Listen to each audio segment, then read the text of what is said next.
Good afternoon, ladies and gentlemen. I seem to have been here before only a couple of weeks ago, but I'm not going to go over quite the same ground. Just suffice to say, it was a great honour for myself to be part of the editorial team. If you can be just a wee bit hushed for a second. Yeah, I mean, it was a great honour for me to be part of the editorial team that put together this history of Nairn County Football Club. I'm looking around today and it is like a who's who of Nairn County. It is quite amazing to see the response. I have to say, many of you are aware of the efforts of the fans over the last 18 months to raise funds for the ground improvements at Station Park, and the initiatives that we've come up with have been sometimes off the wall, unexpected, and what we've just witnessed was one of these ideas of Graham's to come up with a team of the century, and what a success it was. Well done, Graham, in that initiative. Give him a round of applause. Really fantastic idea.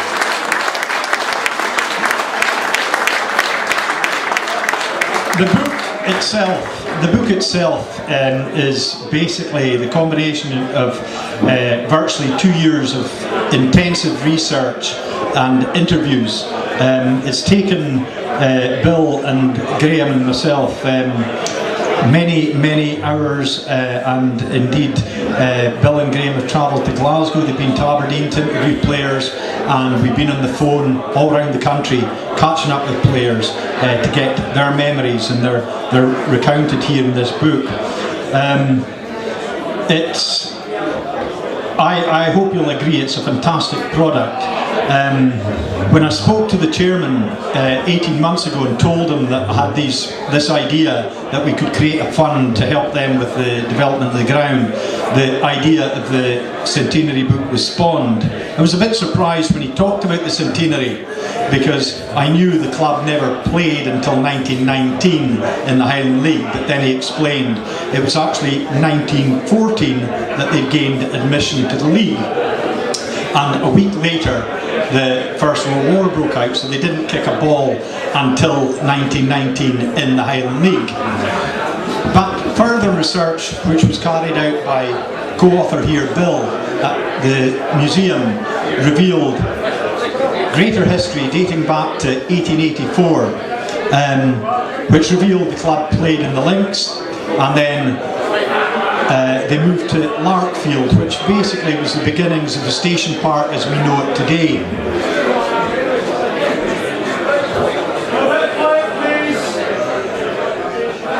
I think to say progress was slow.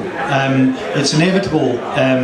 The club took some time to find its feet, and you see the team in the 20s, the results, the league positions, they tell that, and it's all recorded here in the book. What I find quite frightening is I knew some of the players who played in the 1920s, and indeed it's already been mentioned. Over to my right here is Neil McKinnon, who's 92 years of age, and he played in the 1930s as a winger. It's lovely to see.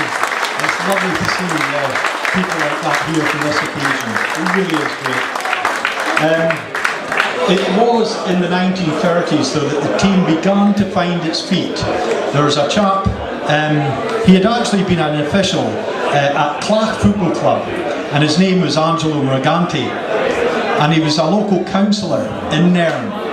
And Angelo Morganti was a force to be reckoned with. He was an SFA councillor, he was a North of Scotland Football Association president, and he really drove Nairn County forward to this extent that in 1937, the stand that we see up there at Station Park, and has just been finished, renovated to a very high standard, his committee built that in 1937.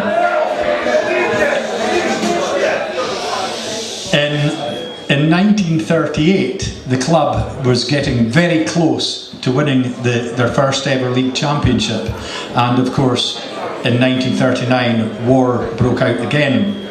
50s, the club was beginning to find its feet again. There was a player from that era, Eric Geddes, who many of us recall. Eric Geddes was a complete and utter gentleman and a wonderful servant to Nairn County Football Club. I was speaking in fact to Donny Grant, who played for the club in the 50s, and Donny's a great shinty man. Donny, where are you, Donny? Is he still here? I'm not sure if he is.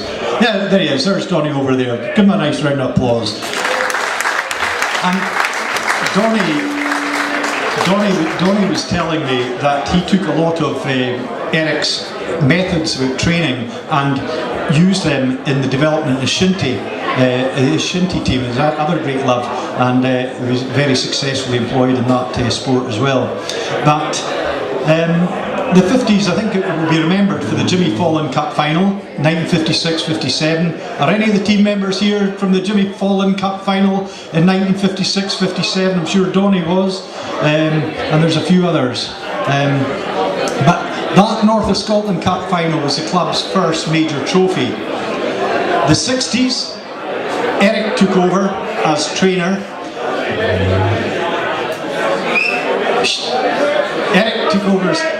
Eric took over as trainer in the 60s, and we all know what a successful year that was. We've heard from Andy Cadenhead. Andy was alluding to the greatest Nairn County team that never won the league, and he was right. He was right, and it's all recorded there for you, and I hope you enjoy it. It was a fantastic side. I was a young lad. I lived in Shanghai, just down the road from the football pitch, and had great fun on a Tuesday evening and a Thursday evening. The gates were opened, and Eric, kids of my age, were welcome into the ground, and we acted as ball boys. And we met the players of that era, the Johnsons, the Chicky Allens, the Kenny Mackenzies. Always remember Kenny, and I was hoping Kenny was going to be here today. Kenny had a colourful, let's put it this way, a colourful turn of phrase. And he was constantly getting reprimanded by Eric Geddes for his language. But he wasn't alone in that, of course. But it was great fun. Andy mentioned they came close to winning the league, so they did. They were just pipped for it by 1 point on 2 occasions. However, they did win 3 or 4 North of Scotland Cups. They won the Highland League Cup for the first time, and then in 1968 the qualifying cup, which I remember we won 3-1 at Fraserburgh, and the replay was a 1-1 draw at Nairn. I think I'm correct in saying a 1-1 draw at Nairn. Great times. Of course, we'll all remember with great affection too, probably Innes has alluded to this in the book and in my previous book, about probably the greatest ever player. I make no apology for mentioning his name again, Davy Johnson. I mean, we couldn't let this occasion pass without mentioning Davy.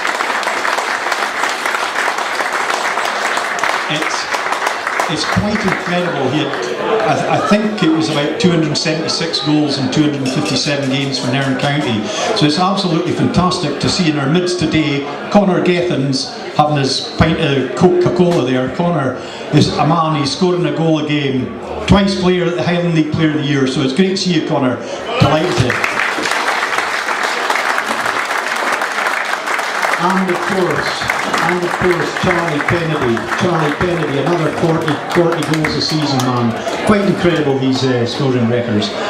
We move on into the 70s, and the best move that ever happened, best appointment that Nairn County ever made, was the gentleman sitting to my right, Innes MacDonald, as manager. Where is he, Innes? He's over here.